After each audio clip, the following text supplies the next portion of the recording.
E aí, pessoal, tudo bem? Vamos lá para mais uma prova dominada, mais um raio-x da banca do Grupo Metcalf. Eu sou o Henrique, professor e coordenador da cirurgia, e agora nós vamos falar da prova da UERJ de R+ Cirurgia. E uma coisa muito boa é que hoje eu estou sentado, tá? Tá agradável demais isso aqui. É muito bom poder fazer isso sentadinho. Dá para ficar o dia inteiro discutindo questão com vocês. Vamos lá, vamos falar da prova da UERJ de R+. Primeira coisa, a prova da UERJ de R+, é uma prova do Rio de Janeiro.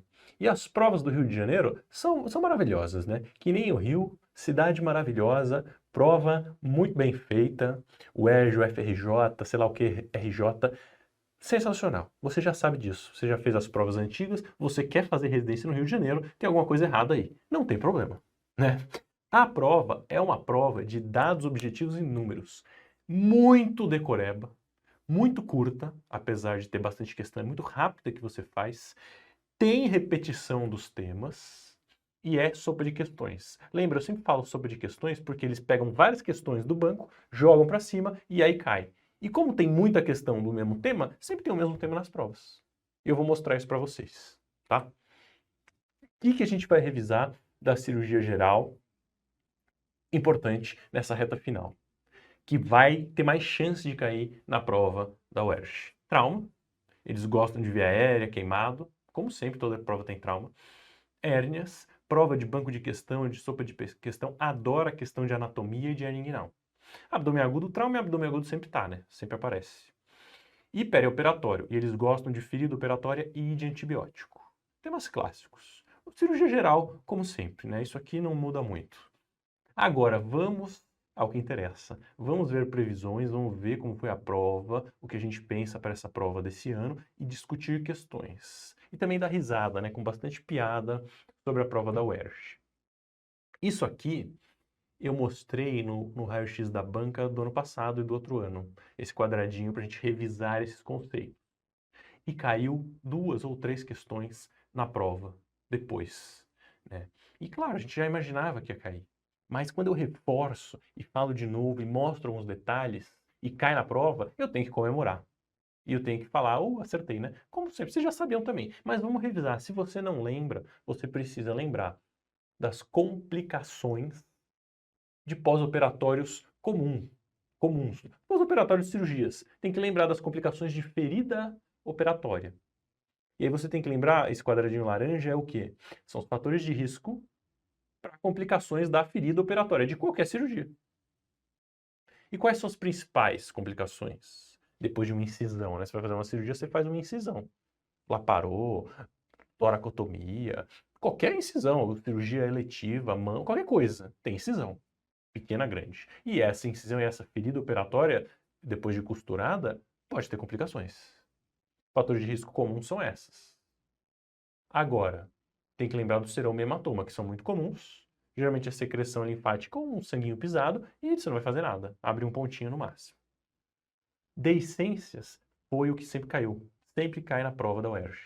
E aí cai a diferenciação entre eventração, evisceração, ou deiscência da pele, só que você vai deixar cicatrizar por segunda intenção. Eventração abriu a aponeurose, sai líquido. E evisceração você vê a alça. Nesses dois, são profundos, você tem que reoperar e idealmente colocar a tela. E o verdinho é o quê? A infecção do sítio cirúrgico. Pode ser superficial, profunda ou intracavidária. Superficial, pele, e subcutâneo fica vermelhinho, abre um ponto. Profunda, face e músculo, vai ter que desbridar, dar antibiótico. E intracavitária também é uma complicação da cirurgia, vai ter que drenar, operar e dar antibiótico.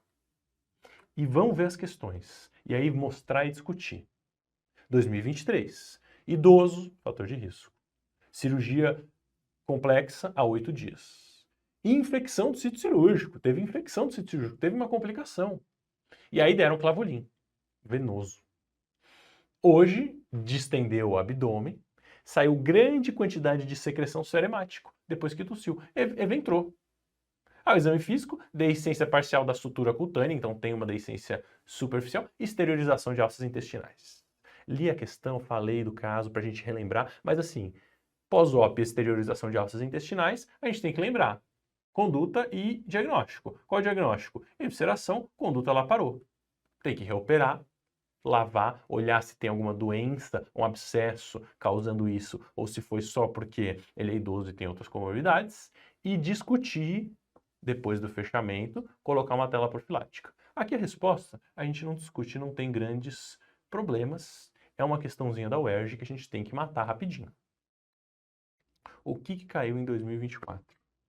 E olha como é maluca a prova, sem padrão nenhum.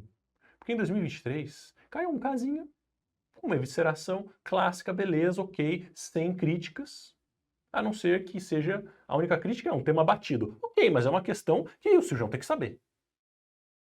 Em 2024, ele conta uma história, tá com ilho prolongado, não tá legal. No quinto dia, teve drenagem de secreção sanguinolenta pela ferida operatória. O diagnóstico mais provável nesse caso. E aí não tem um caso clínico? E tem 4 alternativas nada a ver. Síndrome do coágulo retido, hiperidratação, coagulopatia, evisceração. Inclusive, nem é evisceração. Porque ele não falou se eu estou vendo as alças ou não. Ele falou que saiu muita secreção sanguinolenta pela ferida operatória no quinto dia. Das 4 opções que tem aqui, você vai escolher evisceração. Você não vai escolher as outras 3 que não tem nada a ver. E você entendeu o caso, entendeu a questão, porque entendeu a prova. Mas assim, mal feitíssima, péssima, banco de questão. Mas não adianta. Prova do Rio de Janeiro é assim. Você vai lá marcar. Marcou. Treina as provas antigas todas de novo e treina a fazer as questões pensando assim. Isso vai ajudar, principalmente nas questões ruins. Outra revisão que despencou também, que a gente precisa bater na tecla. Antibiótico profilaxia. E a gente vai ver questão porque é polêmico. Eu vou usar um antibiótico na indução anestésica do paciente que vai ser operado, 30, 60 minutos antes da incisão na pele, para diminuir o risco de infecção do sítio cirúrgico. Eu quero prevenir a infecção do sítio cirúrgico.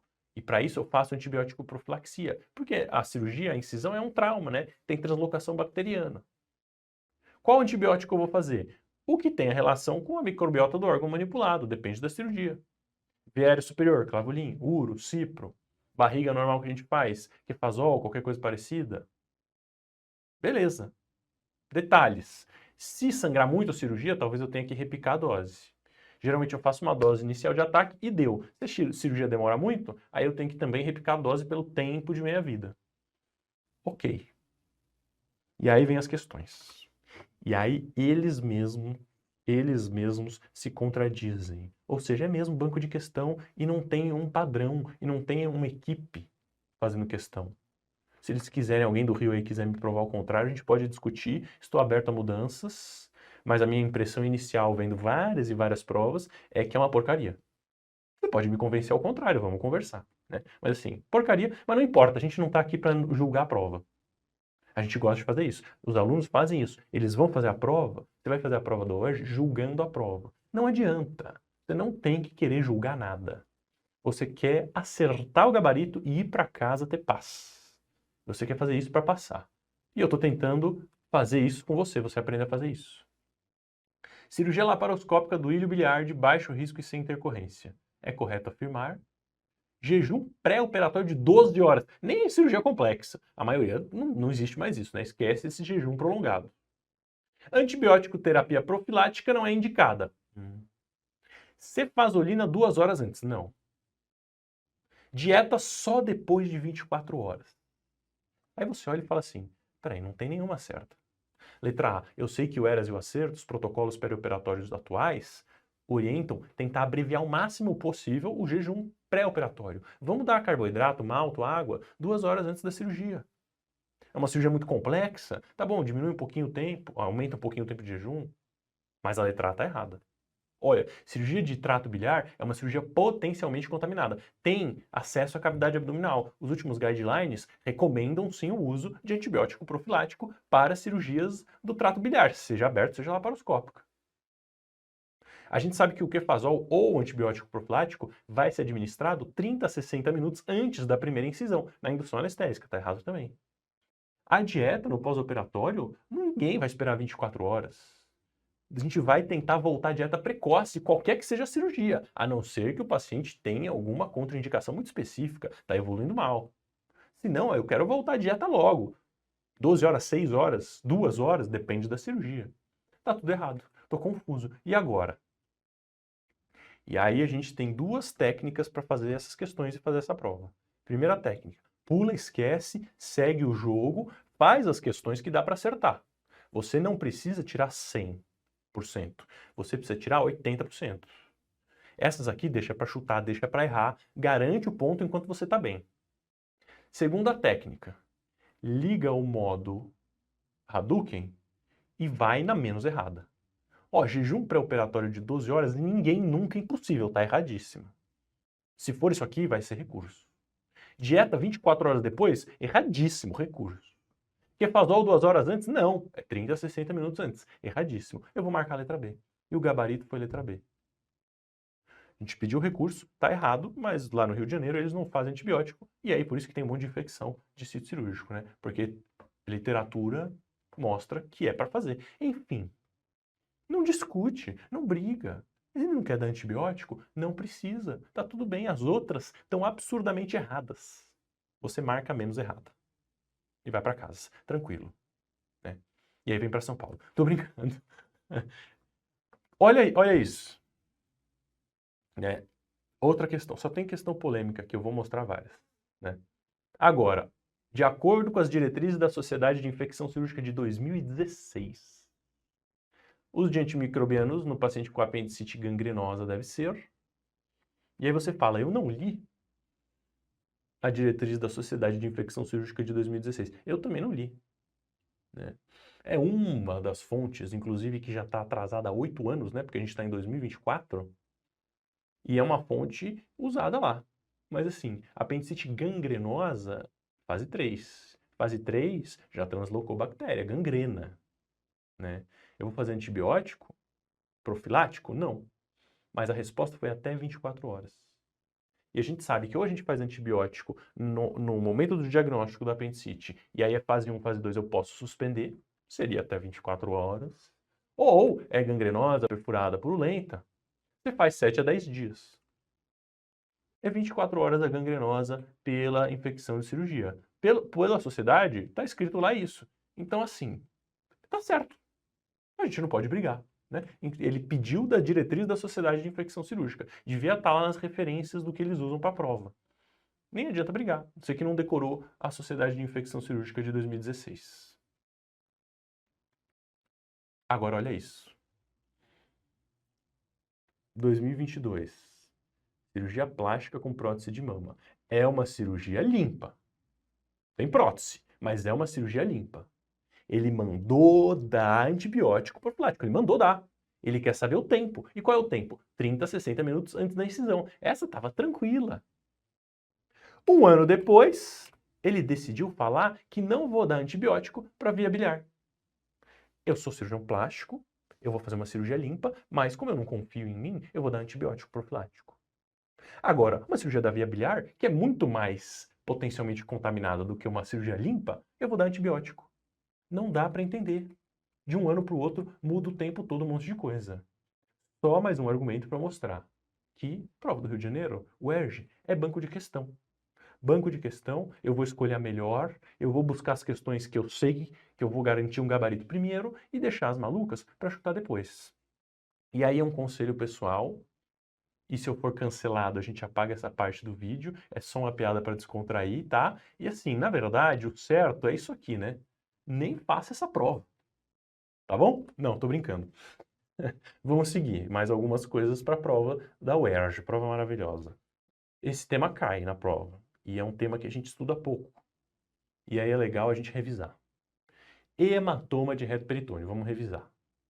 Primeira coisa, politrauma grave, trauma grave, ABCDE.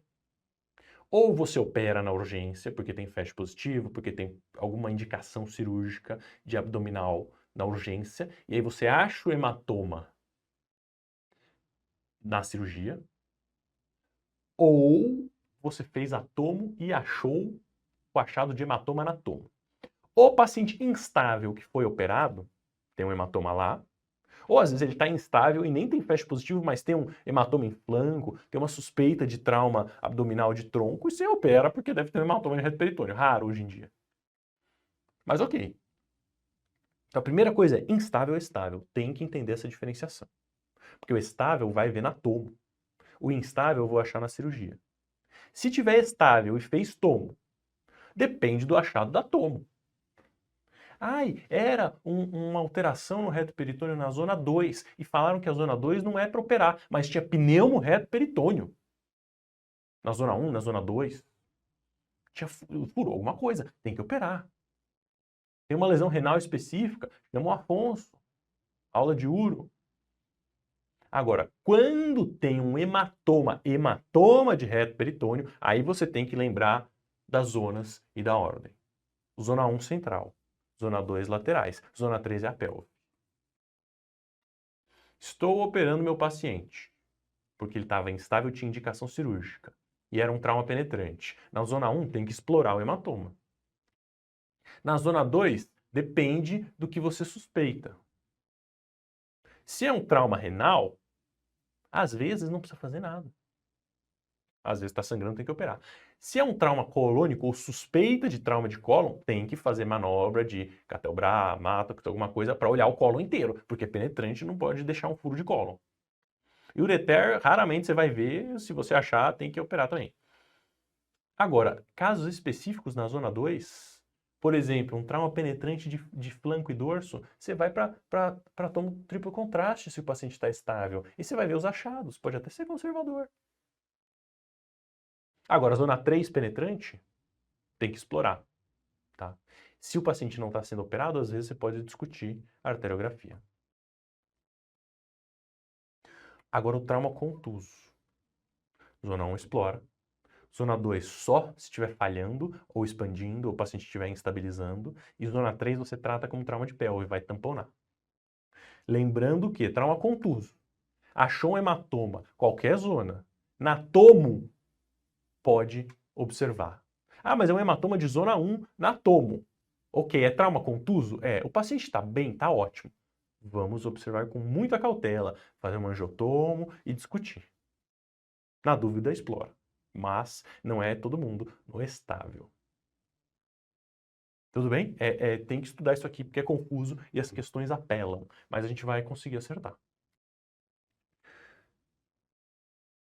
Olha isso. Eu quis só revisar o hematoma. A questão não é de hematoma, não importa, né? Tem várias questões, a gente vai discutindo, revisa alguns assuntos, mostra a questão, vai treinando aqui a prova da UERJ. Essa aqui também é polêmica. Mulher, eu trouxe só as polêmicas, né? E algumas boas. Depois você vai fazer o resto da prova. Mulher, IMC de 34, seroma, porque fez uma hérnia incisional. Normal.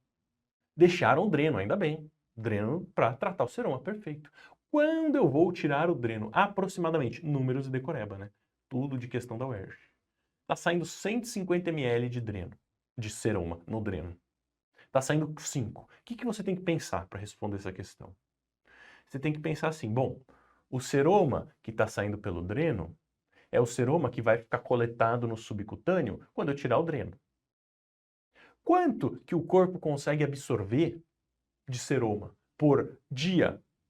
Porque a gente consegue absorver seroma. Muito a gente não consegue absorver. Aí vai coletar ali, vai doer, vai causar seroma mesmo sintomático, clinicamente relevante. Quanto? Os livros, as fontes do UERJ, na média, falam o quê? 30 ml. 150 é muito, realmente. 5 é muito pouco, você não precisa esperar das 5. Tá saindo 30, já dá para tirar. Dependendo, qual que é a discussão? Dependendo da área da hernia incisional que você descolou, você descolou toda a parede abdominal anterior do paciente, uma hernia gigante. Suturou, deixou 2 drenos. Ah, saiu 30 de um lado, 30 do outro. É 60, mas pode tirar, porque é muita área, vai diluir, vai absorver. Entendeu? É discutível. Mas é melhor abaixo de 50 num chute direcionado. E por isso 25 e 30. Mais caso, vamos lá. 27 anos, tiro. Pá. Incomum no Rio de Janeiro, gente tomando tiro. Tá sonolento, hipocorado, frio, pupila normal, pulso femoral palpável, diminuído, PA de difícil aferição. Está em choque gravíssimo, quase que parado. Ele tomou um tiro no peito à direita e saiu à esquerda, um tiro transfixante. Qual a conduta? O paciente está com um tiro transfixante de mediastino, praticamente em PCR, e choque. O que você vai fazer? Tem que fazer a toracotomia. Essa é boa até, né? Ele pede qual a melhor conduta imediata para esse paciente? Toracotomia. Ah, tem que transfundir? Tem que transfundir. Tem que fazer a BCD? Tem, mas a conduta agora é toracotomia, senão ele vai morrer. É indicação, ferimento penetrante torácico com sinais de vida. Plaquetas também? Depois, né? E olha lá. Angiografia, não. E lá parou, não. O tiro foi no peito, não foi na barriga. Legal. Isso é uma questão de um casinho, 2023, ok. 2024, o sarcoma de partes moles tem como localização mais comum. Olha, quando cai a questão de sarcoma, cai assim, né? Qual a localização mais comum dos sarcomas? Ou qual a localização mais comum, ou tipo mais comum dos sarcomas de reto peritônio? É pergunta muito direta. Não sei porquê, mas caiu. E são as extremidades. Beleza. Olha só outra questão 2024. E aí vocês vão falar, Henrique, que maluquice. Você está pondo questão de sarcoma, de trauma, depois outras questões, depois uma previsão.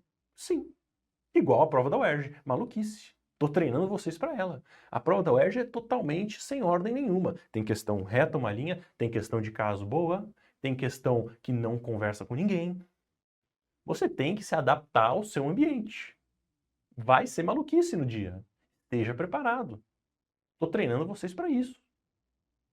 Essa aqui é aquela questão que você não pode errar. Essa questão é aquela questão que diferencia. Quem acerta ainda tem chance de ser aprovado. Quem não acerta não vai ser aprovado. Por que eu estou falando isso? Né? Não é porque você errou que você não sabe. Não, calma. Né? Mas é o seguinte, essa questão é uma questão decoreba clássica. Qual é a tríade letal do trauma? Acidose, hipotermia e coagulopatia. A gente sabe isso, a gente estuda isso, a gente acerta. É uma questão que a maioria dos candidatos acerta. O candidato que errar perde um ponto garantido. A do antibiótico, metade erra, metade não erra. É a que você vai pôr na conta do erro. Dos 20% que você errou, você tem que tirar 80%. Essa tem que estar nos 80%. Muito difícil uma pessoa errou essa questão e foi aprovada. Existe, mas é muito raro, porque tem que ter acertado as outras muito mais difíceis. E essa questão, se você não está atento, está cansado, é a última que você faz da prova, você nem sabe mais o que é alcalose, acidose, você não lembra mais. E passa errado pro gabarito. Já vi gente passar a questão errada pro gabarito. Não pode. Essa aqui tem que ser feita logo e tem que garantir o seu ponto. Lembra disso, para você fazer a prova da UERJ, não em ordem. Porque às vezes a primeira questão já é a questão que você não sabe nada, você já chora. Esquece. Você já põe ela na conta do vou errar e vai para a próxima e depois você chuta. Tem que ter técnica de prova. E olha essa. Essa aqui eu gostei. Por quê? Porque essa aqui beneficiou o aluno Medcoff. Porque essa aqui é uma pergunta de como fechar uma parede abdominal, a cavidade abdominal após uma laparotomia. E ele ainda fala dos bites, das mordidas. Qual o tamanho das mordidas? E tem uma aula no Medcoff específica, fechamento da parede abdominal. Bônus, small bites é melhor. Ó, faça no máximo 10 milímetros, no máximo. Normalmente o ideal é de 5 milímetros, 5 a 8 milímetros. Igual as duas, 5 e 5, 5 e 5. Gabarito, essa questão fez diferença para aprovação. E tem aula só no Medcoff, com certeza. Muito legal, muito bom. Pessoal, prova da UERJ, o que você tem que levar? Muita calma nessa hora. Muita calma, não seguir a ordem, entender como são as questões, procurar aquelas que você vai acertar. Se você quiser revisar conteúdo, é trauma de tórax, toracotomia, dreno de tórax, abdômen agudo, via biliar, eles adoram, antibiótico profilático, hérnia inguinal, as anatomias, as questões clássicas de hérnias, e as complicações, deiscência, ventração, isso vai cair. E mais uma aqui só para a gente complementar, olha isso. O paciente tem um trauma tóraco-abdominal à esquerda. Durante a inspiração, tem depressão da parede. Tórax instável. Pô, essa aqui tem que garantir um pontinho também, né? Não é balanço mediastinal, pelo amor de Deus. Pessoal, é isso aí. Espero que tenha descontraído um pouco para essa reta final na prova da UERJ. Espero que ajude a correção. Não me levem a sério, né? Continuem estudando e vejo vocês aí nas correções e no churrasco da aprovação. Grande abraço!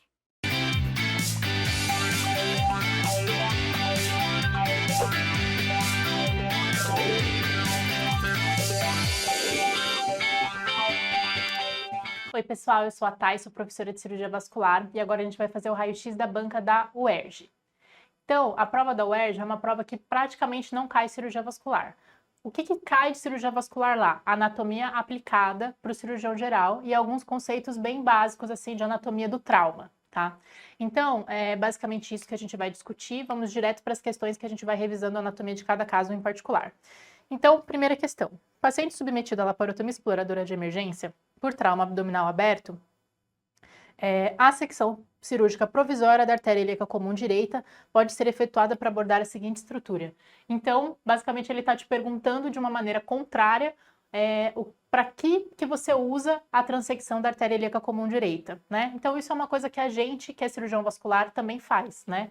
Então, a artéria ilíaca comum direita, a gente sabe, e vocês sabem também, porque vocês estudam isso nas síndromes compressivas, né? Abaixo dessa artéria, a gente tem a bifurcação da cava e a veia ilíaca comum, né? Então, quando a gente tem traumas, né? A gente tem aí os hematomas de retroperitônio de zona 1, né? A gente tem necessidade de fazer exploração cirúrgica desses traumas, porque são lesões de sangramento importante, e uma das manobras que a gente pode fazer para expor a bifurcação da cava é fazer a ligadura temporária da artéria ilíaca comum direita, né? Aí você afasta ela dessa região, você expõe a bifurcação da cava, a origem da veia ilíaca comum, né? E aí, com isso, você consegue fazer um reparo de uma lesão vascular nessa região. Então, a principal manobra que a gente faz para a exploração da bifurcação da cava, né, da parte terminal da cava, é a transecção temporária da artéria ilíaca comum direita, e é essa região que você vai expor quando você faz essa manobra, né? Ele está te perguntando ao contrário a pergunta, né? Ele está partindo da resposta para te perguntar o que você queria encontrar ali. Então, bifurcação da cava inferior. Homem de 25 anos foi submetido à laparotomia por ferida penetrante no abdômen por arma de fogo que lesionou a face anterolateral da cava inferior, logo acima da confluência das veias renais. Então, a gente está falando ali de cava suprarrenal. Então, a gente não pode ligar, né? A gente tem que tratar. Nesse caso, o reparo cirúrgico pode ser feito com simples desbridamento e sutura da veia, com a condição de que o estreitamento resultante não ultrapasse o vaso original em. Então, aqui a gente está falando de reparo de cava, né? A gente tem algumas possibilidades de fazer esse tratamento. Então, a gente pode fazer uma sutura, né, do buraco, né, uma sutura primária. A gente pode fazer um remendo com PET e a gente pode reimplantar a cava, né, fazer uma troca da cava por uma prótese, né? E aí, muitas vezes, quando a gente está falando desse tipo de tratamento com enxerto, a gente muitas vezes precisa reimplantar vasos importantes como a veia renal, né? Então, no contexto de trauma, paciente grave, a gente sempre, obviamente, tenta fazer a menor cirurgia possível, né, que na grande maioria das vezes são os reparos primários ou os PETs, né? Fazer reimplante de ramo e tudo mais é muito complexo em contexto de trauma. A gente faz isso mais para reconstruções oncológicas, cirurgias eletivas, né? Contexto de paciente politraumatizado com sangramento e tudo mais, a gente evita. Mas a gente sabe que a gente não pode produzir uma estenose da cava com a nossa cirurgia, né? Então a gente só consegue fazer o reparo da cava quando a gente garante que é óbvio que eu perdi substância, né? Então o meu reparo vai produzir uma restrição de lúmen da cava, sem dúvida, né? Você perdeu uma tampinha da cava, quando você costurar, você vai produzir uma estenose. E isso é aceitável num contexto de um paciente politraumatizado, quando essa estenose não é hemodinamicamente significativa. E o que vocês lembram lá das nossas 1 milhão de aulas de cirurgia vascular, a partir de quanto que a gente costuma dizer que uma estenose não é, que ela é hemodinamicamente significativa? 50%, né? Vocês vão lembrar disso da sala de carótida e tudo mais, né? Estenoses acima de 50% são estenoses hemodinamicamente significativas, né? Se fosse uma artéria, por exemplo, e você tem uma estenose de 50% ou mais, você provavelmente não teria pulso distal, né? Então isso já costuma causar uma repercussão hemodinâmica. Então você pode fazer reparos primários da cava ou de qualquer vaso quando a estenose que você produz não chega a 50%, né? É de 50% ou menos, idealmente menos, né? Então, é isso que ele queria. Você pode fazer o desbridamento e a sutura da veia com a condição de que o estreitamento resultante não ultrapasse o diâmetro original do vaso em 50%. As lesões traumáticas anterolaterais da veia cava inferior podem ser reparadas primariamente se o diâmetro venoso resultante for no mínimo de... Ah, caiu a mesma questão. É isso, eles ficam cobrando sempre a mesma coisa, tá? Então, se o diâmetro resultante for no mínimo de 50%, ou seja, se você não produzir uma estenose hemodinamicamente significativa. paciente sofreu lesão por arma branca em epigastro. Durante a laparotomia exploradora, teve lesão da artéria gastroepiploica esquerda que foi ligada. Qual é a origem desta artéria? Né? Então, a gente sabe que a gastroepiploica esquerda tem origem na artéria esplênica, tá? Era isso que eles queriam saber. Qual é a origem da gastroepiploica esquerda? Artéria esplênica. Durante a esplenectomia, a ligadura da artéria esplênica pode ser realizada na origem do tronco celíaco, como tática de diminuição do volume esplênico, que é a famosa ligadura perdida, né? Quando isso ocorre, pode haver interrupção do suprimento sanguíneo do ramo arterial da... Menina, não é que eles cobraram a mesma coisa? Gastroepiploica esquerda. De novo, eles cobraram o mesmo conceito anatômico em duas questões diferentes. Gastroepiploica esquerda é ramo da artéria esplênica. A ligadura vascular é feita para controlar a hemorragia nas lesões graves das extremidades. Então, a gente está falando agora de trauma de membro, né? Entretanto, existe a possibilidade de ocorrer isquemia e inviabilizar o membro traumatizado. A ligadura que possui o risco mais elevado de evolução com essa grave complicação é... Então, a gente sabe que tem artérias no trauma, né? Tem artérias que a gente pode ligar, tem artérias que a gente precisa reconstruir. Quando a gente está falando de abdômen, é dessa forma, né? Em trauma de pelve, trauma de abdômen. Quando a gente está falando de membros também, né? Nos membros, a grande maioria das vezes, né? Membros inferiores, a gente acaba reconstruindo. Membros superiores, às vezes a gente fica meio em cima do muro, né? Então, vamos ver entre as artérias que ele citou, quais que a gente realmente precisa reconstruir. Então, falando aqui da artéria radial, né? Que ele colocou na alternativa C. A gente sabe que a artéria radial, para a grande maioria das pessoas, ela não é fundamental. Por isso que ela é a nossa artéria de escolha quando a gente vai fazer procedimentos. Então, quando a gente vai implantar uma PAI, quando a gente vai colher uma gaso, a gente, em geral, colhe da artéria radial. Por quê? Porque é mais fácil colher da artéria radial? É mais fácil colher da artéria radial, mas não é por isso que é ela que você usa, né? A gente usa a artéria radial porque a gente pode dispor dela na grande maioria dos pacientes. Então, toda vez que vocês vão fazer um procedimento na artéria radial, a gente imagina que essa artéria radial vai ser perdida. A gente imagina que ela vai trombosar, a gente imagina que ela vai fazer um pseudo, a gente imagina que ela vai ser ocluída pelo dispositivo, né? E a gente faz isso com segurança, porque na grande maioria dos pacientes, a artéria ulnar, na verdade, é a artéria mais importante do arco palmar.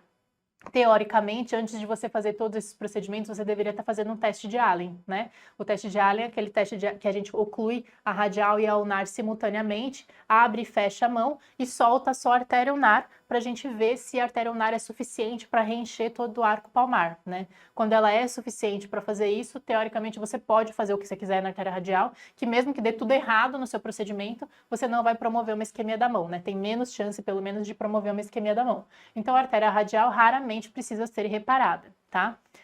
Aí, que mais que ele coloca de alternativas aqui? Artéria tibial anterior. Então, a gente sabe que a artéria tibial anterior, ela vai dar origem à artéria pediosa, né? E a gente sabe que no nosso pé, né, na nossa perna, né, infragenicular, a gente tem 3 ramos principais da artéria poplítea, que é a artéria tibial anterior, a artéria tibial posterior e a artéria fibular, né? A gente sabe que é muito importante que o paciente tenha pelo menos uma dessas 3 artérias, né? Então, se ele tiver pelo menos uma dessas 3 artérias, ele não vai evoluir provavelmente com isquemia do membro, né? Isso a gente está falando de um paciente vítima de trauma. A gente está falando de um paciente jovem, não arteriopata, né? A gente não está falando do velhinho cheio de aterosclerose. A gente está falando do paciente de 20 anos, 30 anos, trauma de moto, né? Não é arteriopata, se for tabagista é há pouco tempo, né? Então a gente está falando de artérias saudáveis, sadias, de jovem. Então, quando a gente tem uma lesão da tibial anterior, primeiro que a gente tem provavelmente um reenchimento da pediosa pela comunicante anterior da fibular, né, por colaterais ali da tibial posterior, mas se a gente está entendendo que ele só tem uma lesão da tibial anterior, que ele tem a artéria fibular pérvia e a artéria tibial posterior pérvia, a gente não tem necessidade de revascularizar essa artéria. E no contexto de um paciente politraumatizado é até ruim. Imagina o cara tá lá todo explodido e você vai lá fazer um enxerto da TA para TA, uma cirurgia de 3 horas num paciente grave que tem outras coisas que ele precisa ficar mais atento nesse momento, né? Então a gente evita procedimentos desnecessários no paciente politraumatizado, a gente só faz o que realmente precisa. A artéria tibial posterior, se for a única artéria lesada, não precisa ser reconstruída, tá? Quais são as outras que ele coloca aqui? Segmento proximal da artéria axilar, né? Então a artéria axilar é a continuação da artéria subclávia, né? E ela vai originar a artéria braquial, né? E ela se comunica com uma série de colaterais aqui na região do ombro, né? Então a gente sabe que a artéria axilar não é uma artéria fundamental para o braço, tá? Ela não é uma artéria que é imprescindível para o paciente. Se você não tratar uma lesão de artéria axilar, ele vai continuar tendo um reenchimento distal da artéria braquial por outros ramos de artérias do ombro, né? Que são ramos da subclávia que emergem antes da artéria braquial. Então, basicamente, você pode reconstruir a artéria axilar. É possível que esse paciente tenha algum tipo de claudicação, né? Se você não reconstruir, mas ele não vai gangrenar o braço se você não reconstruir. Provavelmente o braço vai continuar bem perfundido, né? E ele vai ter alguma claudicação leve, o que a gente não considera imprescindível. Então, num contexto de um paciente politraumatizado, você não é obrigado a reconstruir essa artéria, porque você tem toda uma rede de circulação colateral importante no ombro, mantendo o suprimento do braço, mesmo sem a artéria axilar, certo? Aí qual que é a nossa outra alternativa lá? A artéria poplítea. Então, quando vocês forem assistir a nossa aula de trauma de membros inferiores, vocês vão lembrar que a gente presta muita atenção na artéria poplítea. Porque a artéria poplítea, né, que começa aqui no canal de Hunter e termina na trifurcação da poplítea, né, entre tibial anterior e aí tronco tibofibular, que vai dar TP e fibular, a artéria poplítea é a única artéria que cruza o joelho. Então, todas as doenças de poplítea são catastróficas, tanto os traumas quanto os aneurismas de poplítea, né? Vocês vão lembrar que a aneurisma de poplítea é uma das doenças que mais causa perda de membro, né? Porque a poplítea é a única artéria que cruza o joelho. E trauma de poplítea é tão importante que a gente pesquisa trauma de poplítea em lesões de alto risco. Então, pacientes que têm luxação de joelho, por exemplo, mesmo que eles tenham todos os pulsos distais, a gente pesquisa se eles têm alguma lesão endotelial que pode vir no futuro a levar a uma trombose de poplítea, e se ela existir, a gente corrige, mesmo no paciente com todos os pulsos distais, porque trombose de poplítea, né, lesão de poplítea é super grave, causa uma isquemia muito importante do joelho para baixo e pode fazer o paciente perder a perna. Então, a artéria poplítea é a artéria que a gente sempre tem que reconstruir em todos os traumas. Não só a gente tem que reconstruir quando ela está objetivamente lesada, quanto a gente pesquisa lesões parciais de poplítea e a gente corrige mesmo as lesões parciais, porque o paciente que tem oclusão da poplítea tem isquemia de toda a perna para baixo do joelho e evolui com necrose e gangrena muito rápido. Aí vocês vão falar, mas os pacientes com aterosclerose muitas vezes não têm pus poplíteo. Sim, porque a aterosclerose é uma doença que se desenvolve de maneira lenta, progressiva, no idoso, né?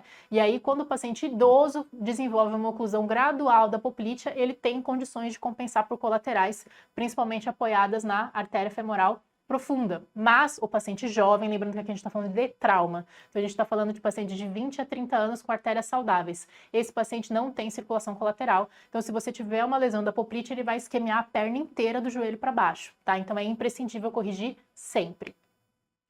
A apendicectomia é um dos procedimentos mais realizados pelo cirurgião de emergência. A perfuração do apêndice é uma causa de morte em cirurgia geral. Muito dramático. Diante disso, é correto afirmar que a artéria apendicular é ramo da. Então a gente sabe que a artéria apendicular é um ramo da artéria iliocólica. Era só isso que você precisava saber, né? Então é um ramo da mesentérica superior, né? Cólica média, iliocólica, artéria apendicular. Era isso. Essa é a prova, gente. Então, basicamente, o que vocês viram, né, da prova da UERJ? São questões de anatomia, né? Anatomia aplicada para os procedimentos mais comuns do cirurgião geral. Então, a apendicectomia é a cirurgia que o cirurgião geral mais faz. Ele quer saber a anatomia aplicada disso, né? E aí, trauma, né, que é uma outra situação do cirurgião geral, onde ele precisa de muitos conhecimentos anatômicos, né? Então, é importante esplenectomia. Também é uma cirurgia que eles esperam que o R- de cirurgia, né, que está indo para uma especialidade, tenha feito esplenectomia também no contexto de trauma, né? Então, eles querem saber a anatomia básica, né? A anatomia básica que o cirurgião geral, né, que o R- de cirurgia geral precisa saber para entrar no R+. É isso que vocês vão tirar de letra, beleza? Boa prova, pessoal!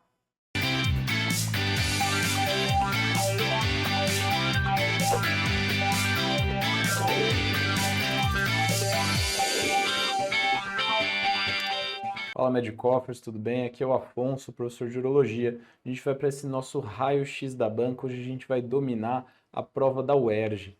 Então, só para a gente se habituar, que é o nosso modelo do raio-x da banca, a gente vai comentar toda a parte de urologia e a cronologia das questões aí ao longo dos anos. Então, essa é a nossa primeira sessão aqui para a gente conhecer um pouco melhor a prova. São 50 questões objetivas. Urologia varia um pouco quanto que cai e o que é cobrado em cada ano. Tanto é que em 2022 não foi cobrada na prova nenhuma questão de urologia. Em 2023 e 2024, nos 2 últimos anos, caiu. Em 2024, só uma questão, e essa questão, como a gente já tinha previsto, foi de adrenal. Então, a gente sempre bate nessa tecla na prova da UERJ, em todos os nossos raios-x aí ao longo dos anos, que adrenal é um tema muito cobrado, a gente vai ver aqui na nossa revisão, e continua essa nossa previsão aí para o próximo ano. Como sempre, aqui a gente traz alguns temas para você, Medicoffer, dar uma olhadinha, revisar essas aulas com atenção. Não é nosso objetivo passar por todas essas aulas em sua extensão, a gente vai comentar mais as questões que caíram ao longo dos anos, mas aqui são alguns temas quentes, como sempre adrenal é sempre muito cobrado, em toda prova que cai pouco urologia, quando cai trauma é sempre um assunto muito importante, então tanto assuntos de pronto-socorro como trauma é sempre uma boa aposta, e aí litíase vem em um terceiro lugar. Então, como eu falei, aqui não tem como fugir, mesmo se você não goste do tema, tem que estudar adrenal para a prova da UERJ. Então, aqui alguns highlights do que é importante a gente saber. Então, quando que a gente opera nódulos de adrenal? Então, primeiramente, quando o nódulo ele é funcionante, ou seja, se a gente fizer todos aqueles testes diagnósticos e a gente descobrir que esse nódulo ele produz hormônios, então se é um nódulo produtor de cortisol, se é um nódulo produtor de catecolaminas, os feocromocitomas, então sempre é importante a gente entender se esse nódulo é funcionante. Se ele for funcionante, é uma indicação cirúrgica. Nódulos maiores do que 4 centímetros, principalmente porque a gente aumenta muito o risco de malignidade para esse nódulo de adrenal. Óbvio, se tiver qualquer outro sinal muito importante de malignidade, então se tiver algum sinal de invasão de tecidos adjacentes, uma conformação muito irregular e principalmente o tamanho, são indicações para a gente fazer a adrenalectomia pensando no risco de malignidade. Então sempre lembrar que a cirurgia é a adrenalectomia, lembrar que se o paciente tem a outra adrenal completamente preservada, a gente sempre vai fazer a adrenalectomia total, independente se a suspeita é de malignidade ou de nódulo funcionante. Obviamente, se a gente tiver uma suspeita de uma doença sistêmica, se o paciente tiver um comprometimento da adrenal contralateral, a gente pode propor também a ressecção parcial dessa adrenal. Lembrar que isso é uma conduta de exceção e a proposta cirúrgica sempre vai ser videolaparoscópica quando for possível a remoção. Antigamente a gente tinha alguns cortes de tamanho para adrenalectomia laparoscópica, como 7 centímetros. Hoje a gente sabe que sempre que é possível a cirurgia por vídeo, ela vai ser feita. Aqui algumas topografias importantes, então, da adrenal para a gente ter em mente. Então, lembrar que a veia adrenal direita, pela proximidade com a cava, ela é uma confluente direta da veia cava, do contrário, quando a gente vê do lado esquerdo, que ela conflui ali na veia renal esquerda. E aí a proximidade topográfica também com os órgãos. Então lembrar da proximidade da adrenal com o fígado do lado direito e também com o duodeno, isso tudo pensando no polo superior do rim direito e com o baço aqui do lado esquerdo. Importante a gente falar também do feocromocitoma, que são aqueles nódulos funcionantes produtores de catecolamina, ou seja, de noradrenalina e adrenalina. Lembrar da regra dos 10%, então guarda isso, 10% deles é bilateral, 10% deles surgem em tecido extra-adrenal, ou seja, são encontrados fora da adrenal, e 10% deles são malignos. A gente tem que fazer aquele preparo pré-operatório com o alfa-bloqueador. Lembrar que é essencial esse controle. O beta-bloqueador a gente só vai introduzir se for necessário, mas antes a gente tem que fazer o alfa-bloqueio. Então isso é essencial, é questão recorrente nas provas. Lembrar que o nosso diagnóstico pode ser pela dosagem de catecolaminas séricas ou catecolaminas urinárias. Muitas vezes a gente não tem disponível a dosagem de catecolaminas séricas e a gente faz o exame das catecolaminas urinárias. E o MIBG, que é o exame de cintilografia, onde a gente consegue ter essa localização topográfica mais precisa aí desse feocromocitoma. Falar um pouquinho rapidamente aqui de trauma renal, então lembrar o fluxograma do tratamento do trauma renal, que é muito importante a gente ter na cabeça. Se o paciente estiver estável, praticamente independe do nosso grau de trauma renal, o que vai ser feito é uma observação ativa. A gente vai monitorizar esse paciente, de preferência em leito de UTI, seriando HB-HT. Se esse paciente tiver qualquer instabilidade, a gente pode pensar em uma embolização, se for uma falha inicial, uma queda de HB não tão importante, esse paciente tiver um sangramento renal ativo com blush na tomografia. Para a gente pensar numa angioembolização, geralmente isso é necessário. Cirurgia a gente guarda para aqueles casos com uma instabilidade hemodinâmica mantida. Você fez todas as medidas, você tenta uma ressuscitação volêmica desse paciente e nada dá certo para esse paciente, é questão de vida ou morte, aí sim a gente acaba indicando a cirurgia. A gente tem todo esse esse pesar aí para indicar a cirurgia, a gente espera bastante, porque esse paciente que vai para a cirurgia no trauma renal muitas vezes termina em nefrectomia, independente do grau de trauma renal. E aqui, por fim, a gente falar um pouquinho da LECO, falar uma pincelada aqui de litíase, lembrar das nossas contraindicações da litotripsia extracorpórea, é um tema que tem caído recentemente aí nos concursos. Então, lembrar que gestação, infecção do trato urinário, qualquer coagulopatia descontrolada, aneurisma de aorta ou uma hipertensão grave são fatores que contraindicam o nosso tratamento com LECO. Vamos para as questões e entender como que a prova da UERJ cobra isso da gente. Então, essa é a questão mais recente, foi a única questão aqui de 2024 que tem essa intersecção com a urologia. Fala do mitotano, que é um derivado aí do inseticida, do DDT, que tem sido usado em um cenário adjuvante para o tratamento de lesões irressecáveis ou para metástase de doença maligna. No entanto, a eficácia terapêutica e a melhora consistente são conflitantes nas taxas de sobrevivência e cura. Tem-se tentado associação dessa droga com outras substâncias, como etoposídeo, doxorubicina, cisplatina, e isso resulta em algumas melhoras de taxas de resposta. E ele pergunta para qual tipo de neoplasia o mitotano é utilizado. Aqui vale a gente lembrar que ele é muito utilizado no carcinoma de adrenal. Lembrar que o carcinoma de adrenal, quando metastático, ele tem um prognóstico bem ruim. O mitotano acaba sendo uma das poucas alternativas que a gente tem nesse controle. Lembrar aqui do score device, que traz para a gente uma pontuação qual que é a probabilidade desse nódulo, desse carcinoma com todas essas características do anátomo patológico e dar o diagnóstico se é uma lesão maligna ou não. Então, através dessa pontuação que a gente tem esse diagnóstico, lembrar que não é uma análise direta, como em outros tumores, ali diretamente na avaliação no microscópio. Questão mais antiga, então vamos voltar um pouquinho na história aí da prova para entender como eles cobram. Mais uma questão de adrenal. Um homem de 49 anos, sem comorbidade, com uma queixa de dor lombar esquerda, fez a tomografia que mostrou cálculos no ureter esquerdo e essa tumoração na glândula adrenal direita, uma história clássica, lembrar que os incidentalomas são a maior incidência aí de alterações em adrenal, paciente que não tem nenhum sintoma e encontra isso no exame de imagem. A litíase renal foi tratada através de flexível e foi então encaminhada à cirurgia geral para avaliação da massa em adrenal. Nesse caso, um achado que indicaria a realização de adrenalectomia é. Então aqui a gente está vendo, letra A, dosagem normal de metanefrinas urinárias? Não, isso daí não mostra um nódulo funcionante, então não é indicação de cirurgia. Letra B, lesão com valor de atenuação menor do que menos 30? Não, lembrar que aquela atenuação maior do que menos 10 a 10, que a gente pensa aí numa lesão mais sugestiva de lesão maligna. Bordas bem definidas também não é sinal de malignidade. E a letra D, aí sim maior do que 4 centímetros, lembrar desse corte. Então, se a gente tiver um nódulo funcionante ou maior do que 4 centímetros, são as principais indicações de adrenalectomia. Outra questão aqui de 2021, durante a esterectomia foi identificada uma secção completa do ureter esquerdo abaixo das ilíacas pela pinça de energia seladora. Nesse caso, a melhor conduta para resolver a lesão ureteral consiste em... Então, a gente precisa lembrar que uma lesão de ureter distal, a gente vai utilizar alguma técnica de reimplante. Ah, mas as duas bordas do ureter estão relativamente próximas, eu posso fazer uma uretero-ureteroanastomose, como diz aí a letra A?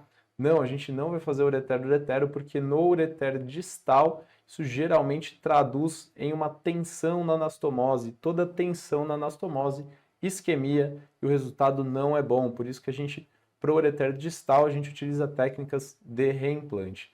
Letra B, ureteroanastomose contralateral? Não. Geralmente a gente só utiliza essas técnicas com uretero contralateral se forem em casos de exceção, porque a gente está deixando esse paciente como se fosse com um rim único, porque ele vai ter um ureter só. Se esse paciente obstruir esse ureter único, não vai ser uma boa, esse paciente vai ficar anúrico, então a gente sempre tenta fazer o reimplante e deixar do mais fisiológico possível, manter esse paciente com 2 rins, 2 ureteres. Letra D, ureterostomia para a parede abdominal, também não, nenhum paciente gosta de uma derivação externa, seja de via urinária, seja gastrointestinal, então a gente evita também ao máximo, a gente tem uma técnica menos mórbida para o paciente, que é o reimplante na bexiga. Mais uma questão de outro ano, agora mais uma questão de adrenal. Como você vê, cai muito adrenal nessa prova. Então, o preparo pré-operatório dos pacientes com feocromocitoma deve ser iniciado com, como eu falei aqui, logo antes da gente começar essa revisão das questões, a gente precisa começar com bloqueio alfa-adrenérgico, é essencial. A gente pode associar beta-adrenérgico também? Pode associar o bloqueio beta, mas o bloqueio beta só vai vir, se necessário, depois que você já tiver estabelecido o bloqueio alfa com uns 3, 4 dias de medicação. Bom, essa foi a nossa revisão. Mensagem final para você levar para a prova, não tem como fugir, é adrenal, adrenal e adrenal. Vez ou outra cai uma questão de pronto-socorro, mas basicamente o que a UERJ cobra de você é adrenal, então estuda bastante, reforça bastante esse tema. Espero que você tenha gostado e boa prova.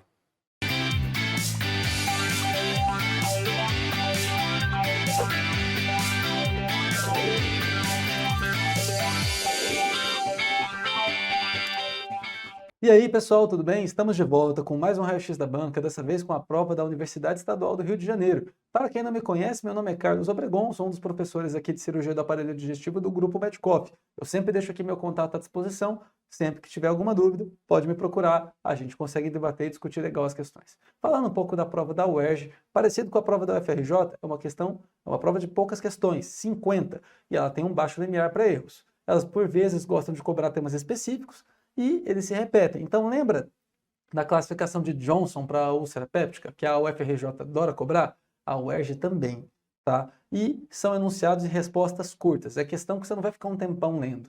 Então, é bem bate pronto, tá? Dica boa, ficou em dúvida, não sabe muito bem?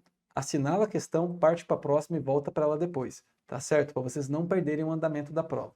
Bem, o que basicamente é bastante cobrado, de fígado e vias biliares, fiquem de olho em pólipo de vesícula e, é claro, a indicação de cirurgia, ressecabilidade do câncer de pâncreas, os critérios, vamos dizer, de Fukuoka, mas agora recentemente os critérios de Kyoto revisitados do IPMN, complicações da GDP, gastoparesia, fístula pancreática, tumor neuroendócrino do pâncreas, tanto não funcionante quanto os funcionantes, e das lesões focais do fígado, o adenoma hepático.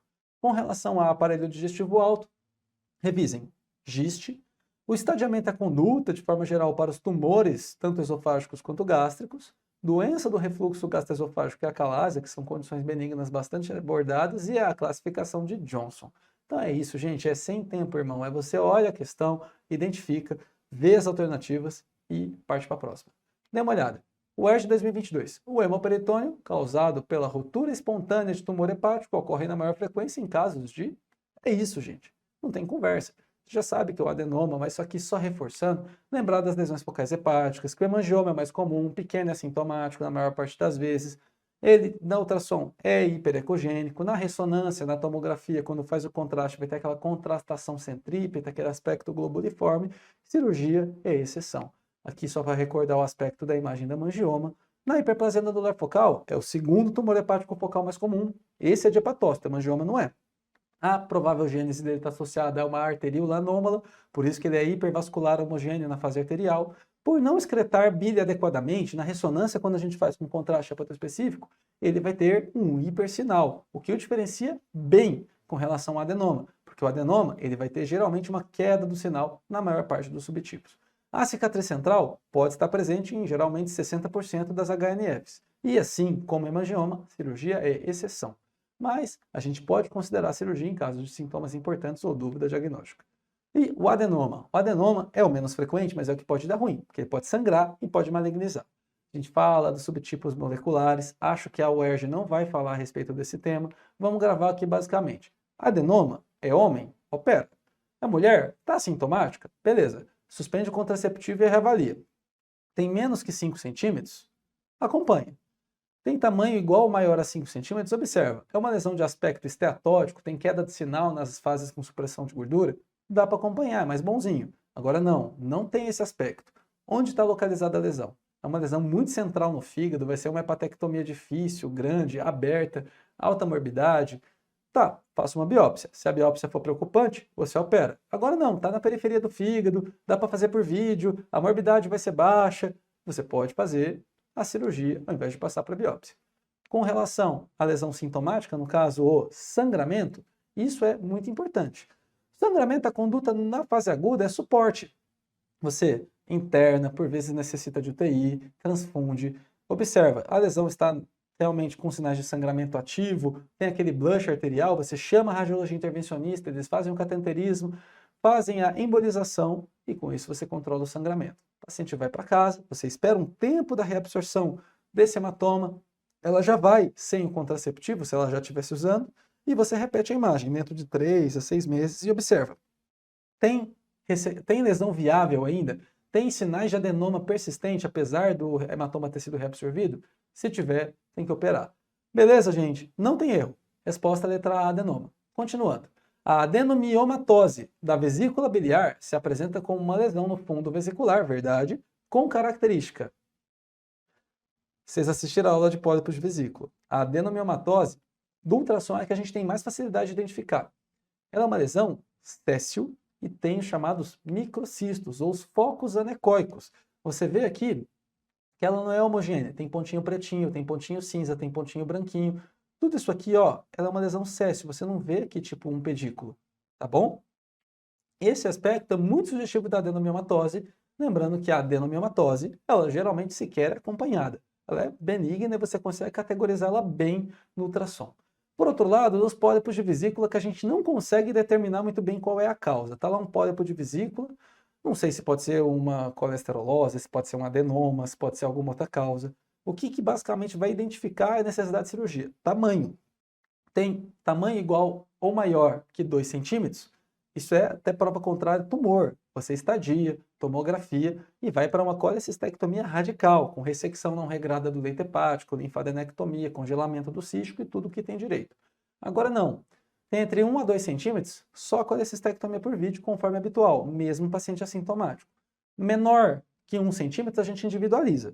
Então, por exemplo, tem entre 5 milímetros a 10 milímetros, mas tem algum fator de risco que possa sugerir geralmente evolução pior? Qual que é o principal? Colangite esclerosante. A gente considera operar. Tem alguns que são menores, tipo etnias asiáticas, idade superior a 50 anos, coexistência com colelitise, você pode discutir. Mas o que está bem estabelecido? Crescimento. Se entre um ultrassom de segmento e outro, um crescimento documentado maior ou igual a 2 milímetros, é geralmente recomendado operar. De maneira geral, paciente assintomático, sem fatores de risco maiores, acompanha com ultrassom. Se for menor que 5 milímetros, acompanha com ultrassom. Beleza? Bom, fica de olho aí, por exemplo, nessas características do ultrassom que favorece o diagnóstico benigno, como foi aí o caso, por exemplo, da adenomiomatose. Eu acho que essa é uma questão com potencial de se repetir. E condutas, o que fazer no câncer incidental.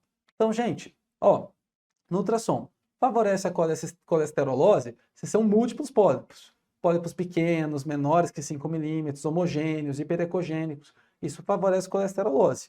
A adenomiomatose ou adenomiose é aquilo que a gente viu na questão. E lembra, gente, tamanho e fluxo ao Doppler guardam relação direta com malignidade. O câncer incidental é aquilo que a gente já falou em várias revisões. Está restrito até a mucosa? Segue, nada a fazer. Passou da mucosa? Aí dali a gente considera a reoperação radical. Reestadiar com tomografia.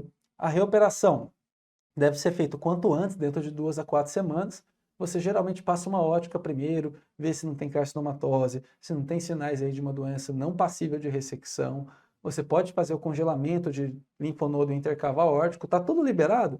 Aí você faz a cirurgia radical, que é aquilo que eu falei, ressecção do leito hepático, linfadenectomia, congelado cístico, se for suspeita, tiver acometimento próximo ao infundíbulo da vesícula, e fazendo a ressecção, se o estadiamento da peça for maior ou igual que T2, quimioterapia adjuvante.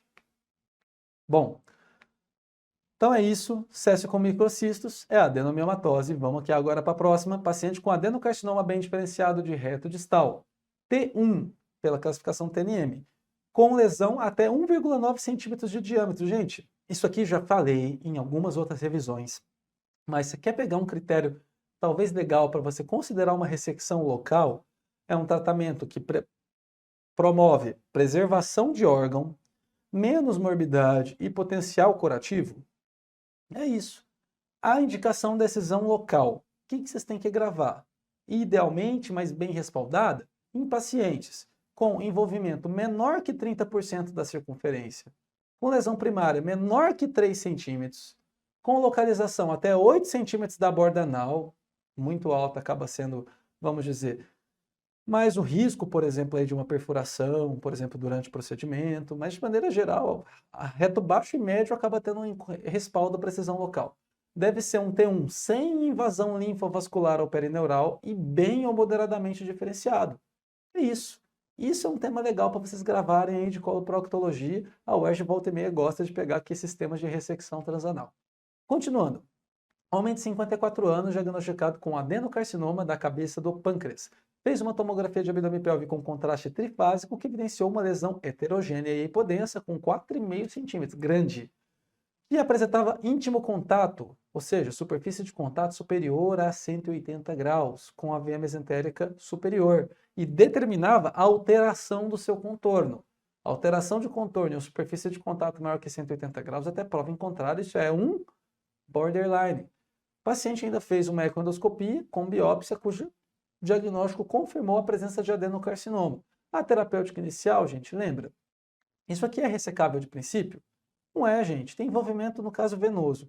Mas é um envolvimento venoso possível de uma ressecção, eventualmente uma ressecção vascular, mas é possível de você reconstruir? É. Então você faz a biópsia, que já foi feita, passa uma prótese biliar para paliar essa icterícia e manda o paciente para a quimioterapia neoadjuvante. Em havendo doença estável, não progressão ou até mesmo resposta, você indica a GDP futura, que é essa conduta, quimioterapia neoadjuvante. E lembra que eu falei de complicações da GDP? Isso cai. Na UERJ em 2022, dê uma olhada. A complicação mais prevalente após a realização da duodenopancreatectomia é gastroparesia, gente. É a principal complicação. Mas a principal complicação cirúrgica é a fístula pancreática, que a gente tinha aqueles tipos A, B e C, lembra? O A era aquele extravasamento bioquímico, o paciente assintomático, mas você dosava uma amilase do dreno, estava lá, mais que 3 vezes o limite superior da normalidade. Hoje a gente sabe que esse extravasamento bioquímico muitas vezes nem sempre vai se configurar numa fístula. Agora, se o paciente persiste na necessidade de manter um dreno de forma prolongada, tá lá tipo 5, 6 semanas de pós-operatório e ainda tá com dreno porque a amilase do dreno é ainda elevada ou o débito do dreno se tornou leitoso, isso é uma fístula pancreática estabelecida e já é considerado um tipo B. Assim como também é um tipo B, o tipo B que precisa de ibagem, precisa fazer uma ibagem, precisa fazer uma tomografia porque tem suspeita de coleção, o paciente faz uma febre, piora o estado geral, você tem que saber se não tem que puncionar. Paciente que às vezes precisa tomar um antibiótico, que às vezes tem uma internação um pouco mais prolongada. O tipo B é do tipo de deu uma baixada na guarda. Agora não, tipo C é tipo de cirurgia, de choro, de caixão. É ruim, porque é a fístula pancreática que desbloqueou, que basicamente vai ter extravasamento de secreção pancreática. Não numa coleção, sabe, isolada, mas tipo assim, para cavidade, fazendo peritonite, requerendo reoperação, o paciente muitas vezes assim indo para UTI, grave, tem alta morbimortalidade, tá bom? Então é isso, gente. A principal complicação é gastroparesia, beleza? Resposta correta, letra A. E, gente, temos um bônus, que é um tema fortíssimo para o UERJ. Um deles, a cirurgia de Vaughan, que é a exclusão pilórica. Uma possibilidade para as lesões de duodeno e pâncreas, vamos supor, por exemplo, trauma, complicações pós-CPRE, você tem uma lesão lá que você quer excluir o trânsito alimentar dessas topografias. Você abre o estômago, faz uma pilororrafia por dentro do estômago para impedir a passagem do trânsito alimentar pelo piloro, e você faz uma gastroenteroanastomose. Isso é algo que eu já vi ser cobrado na UERJ. Assim como outra coisa fortíssima para ser cobrada é a classificação de Johnson, que tinha assim a principal implicação na era para IBP, quando a gente operava bem mais úlcera péptica, mas ainda alguns concursos fazem questão de cobrar. Por quê? Porque as úlceras que tinham hipercloridria, que tinham hipersecreção ácida, que os tipos 2 e 3, eram as que a gente talvez devesse associar uma vagotomia numa cirurgia. As demais úlceras que não têm hipersecreção ácida, não faria sentido fazer uma vagotomia. Então, a ideia é você observar a localização. Pequena curvatura, tipo 1. Combinada gástrica duodenal, tipo 2. Pré-pilórica, tipo 3. Justa esofágica, tipo 4. E qualquer lugar, se for induzida por medicamentos, tipo 5. É fácil de lembrar? Não é. Mas você vai revisar isso daí, nem que seja na base da repetição, para o dia da prova da UERJ. Então, ó, homem de 50 anos, uso de anti-inflamatórios há 2 semanas devido a trauma no joelho. Relata dor abdominal súbita há cerca de 12 horas, comparada na eliminação de gases e fezes. Ao exame, o paciente apresenta hipotensão e taquicardia. Sem melhora com reposição hídrica. O abdômen apresenta irritação peritoneal franca e timpanismo pré-hepático. Olha, um sinal de Jobert. Os exames de imagem revelaram pneumoperitônio e líquido livre na cavidade abdominal em moderada quantidade. Fez um diagnóstico de úlcera perfurada, foi para uma laparotomia que identificou uma úlcera pré-pilórica perfurada. Pré-pilórica, pela classificação de Johnson, essa úlcera é do tipo 3. Mas, Carlos, está em uso de anti-inflamatório. Não foi anti-inflamatório? Cadê o tipo 5? Não tinha o tipo 5 na alternativa. Por não ter o tipo 5, a resposta correta pela localização seria tipo 3. Gente, os temas da UERJ são às vezes meio chatinhos mesmo, mas eles se repetem. Os enunciados são curtos. Então, de tanto vocês repetirem essas questões, vocês de certa forma vão acabar vinculando isso na cabeça. De vez em quando, é bom também ficar de olho em outras decorebinhas, como a classificação de Bismuth-Corley, por exemplo, para o tumor de Klatskin, a classificação de Strasberg para via biliar, lesão de via biliar, a classificação de Todani para o cisto de via biliar, alguns sinais semiológicos. Você viu, descreveu um Jobert aqui, por exemplo, no enunciado dessa última questão, mas poderia cair na alternativa. Por exemplo, o que é um sinal de Sister Mary Joseph, de irmã Maria José, que é o nódulo aqui umbilical do câncer gástrico, do implante peritoneal na região da cicatriz umbilical. Ou então o sinal de Courvoisier-Terrier, que é a palpação indolor da vesícula hiperdistendida no tumor perempular. Cobrar manobra cirúrgica como manobra de Cocker, Mattox, isso é tema certo, costuma cobrar às vezes, viu? Em fígado, fica de olho também em tipos de carcinoma hepatocelular, né? Tipo, no caso, quando me refiro assim, tipos de carcinoma hepatocelular, eu me refiro no caso assim, tipo, o estadiamento e a conduta, né? Então, quando que eu vou indicar ou contraindicar um transplante hepático? Aqui esse texto não ficou muito bom. Mas quando, por exemplo, é um paciente que vai para uma ablação, quando que é um paciente que dá para você considerar uma ressecção, a ideia de caracterizar a lesão focal do fígado por descrição de imagem é algo cobrado. Então, por exemplo, paciente, um nódulo incidental no fígado, fez uma tomografia, ela é do sexo feminino, está em uso de contraceptivo, viu-se aí que é uma lesão hipervascular com cicatriz central, fez ressonância com contraste hepatoespecífico, a lesão retém contraste. Isso é o quê? Uma hiperplasia nodular focal. Qual a conduta? Nada. É isso, pode cair dessa forma. Estadiamento TNM também para cólon e estômago é algo que pode ser cobrado. E, gente, lembra, o que sangra e o que vira câncer de lesão focal do fígado é o adenoma, tá bom? Isso pode cair igual caiu aqui nesse simulado que a gente fez. Continuando, em coloproctologia, fica de olho nos tipos de colectomia. Às vezes eles colocam um desenho e perguntam qual a cirurgia realizada, quais os vasos ligados, qual a anastomose. Então, por exemplo, fez aqui uma colectomia direita. Foi ligada à artéria iliocólica, o ramo direito da cólica média. Foi feita uma anastomose iliotransversa. É possível se cobrar dessa forma também. Condutas no câncer de reto precoce, como a gente viu aí, a excisão local. E complicações de colostomia. Eu já citei isso aqui para vocês antes, lembra? Colostomia, de maneira geral, a gente faz por via transretal, em meio ao músculo reto abdominal. A região do cólon que tem mais associação com prolapso acaba sendo o cólon transverso, porque ele é solto, ele é livre na cavidade. Isso, volta e meia eu já vi questão assim da UERJ. E, gente, qualquer dúvida a mais, eu tô às ordens, tá bem? Abraço aí e bons estudos.